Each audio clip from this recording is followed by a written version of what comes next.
स्फीत दाब turgor pressure.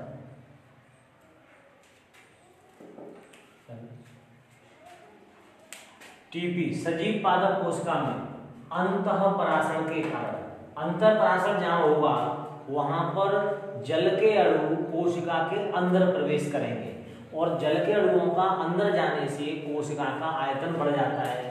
उसके बाद कोशिका झिल्ली क्या होगा, कोशिका झिल्ली द्वारा कोशिका व्यक्ति पर भीतर से बाहर की ओर एक दाब बढ़ेगा, क्योंकि अंदर कोशिका पूरी पानी से भर जाएगी। जल जब भर जाएगा कोशिका फूल जाएगी, तो उसके बाद अंदर से झिल्ली से क्या होगा कि उसकी दीवार की तरफ दाब लगेगा। कोशिका व्यक्ति पर भीतर से बाहर की ओर एक जो लगने वाला दाब है, उस दाब को अंदर से उसको हम कहते हैं स्फीत दाब। जैसे पूर्ण स्लथ कोशिका है तो टीपी का मान 0 होगा, और अगर कोई पूर्ण स्फीत कोशिका है तो टीपी का मान उसमें अधिकतम होगा। जैसे कोई कोशिका सिकुड़ी हुई है, इसका मतलब उसके अंदर पानी की कमी है, बिल्कुल 0 है टीपी, अंदर से कोई प्रेशर नहीं लग रहा है। और जब कोशिका फूल करके आयतन बहुत अधिक हो गया है तो उस समय टीपी का मान अधिकतम से अधिकतम होगा, बहुत ज्यादा होगा, मैक्सिमम होगा। भित्ति दाब किसे कहते हैं? जैसे पादप कोशिका की स्फीत अवस्था में कोशिका व्यक्ति के द्वारा कोशिका द्रव्य या कोशिका झिल्ली पर बाहर से भीतर की ओर एक दाब प्रयुक्त किया जाता है जो स्फीत दाब का विरोध करता है। तो अंदर से कोशिका फूल रही है, अंतःपराशरण के कारण कोशिका में जल अंदर जा रहा है, लेकिन अंदर कोशिका के फूलने से उसका दबाव उसकी दीवार पर लगता है। और यहाँ भित्ति दाब ये बाहर का दाब है।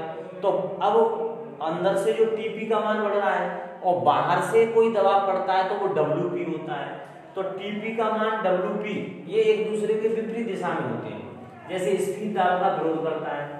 अब जो डब्ल्यूपी है, वाल्व प्रेशर है, कोशिका व्यक्ति झिल्ली पर जो भीतर की ओर एक दाब लग रहा है, वो स्फीत दाब का विरोध करता है। स्फीत दाब किसी भी कोशिका के, जैसे मान लिया ये एक कोशिका है, अब अगर बाहर से ये लगेगा तो डब्ल्यूपी होगा, वाल्व प्रेशर होगा।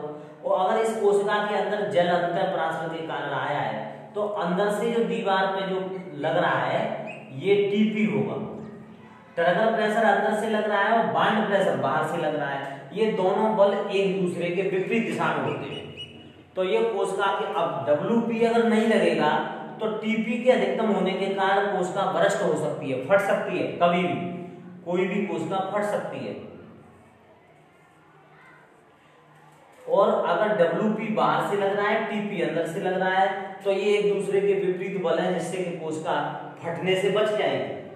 अब है पराशर दाब, ऑस्मोटिक प्रेशर, वह दाब जो शुद्ध जल को अर्धपारगम्य झिल्ली के दूसरी तरफ विद्यमान विलयन में प्रवेश करने से रोकने के लिए आवश्यक होता है, उसे पराशर दाब कहते हैं।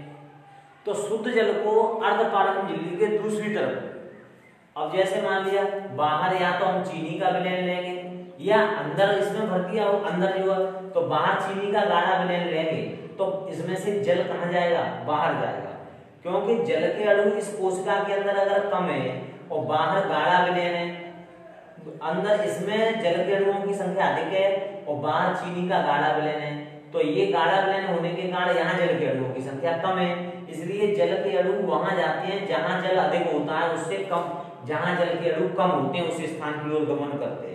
तो जल के अणु अंदर से बाहर की ओर जाएंगे।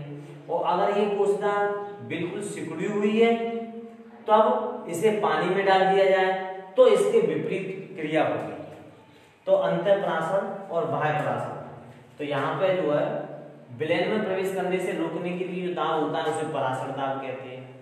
अच्छा, ऑस्मोमीटर क्या है? ये एक ऐसा मशीन कहें, यंत्र कहें, उपकरण कहें जो पराशर दाब को मापने के लिए काम आता है। ऑस्मोटिक प्रेशर को जो नापते हैं, ओपी, उसको जो नापा जाता है उसको हम कहते हैं ऑस्मोमीटर।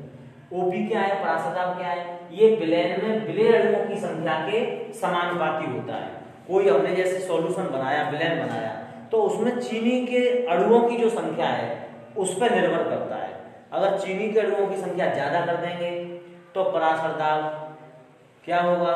समानुपाती होता है, तो बढ़ जाएगा।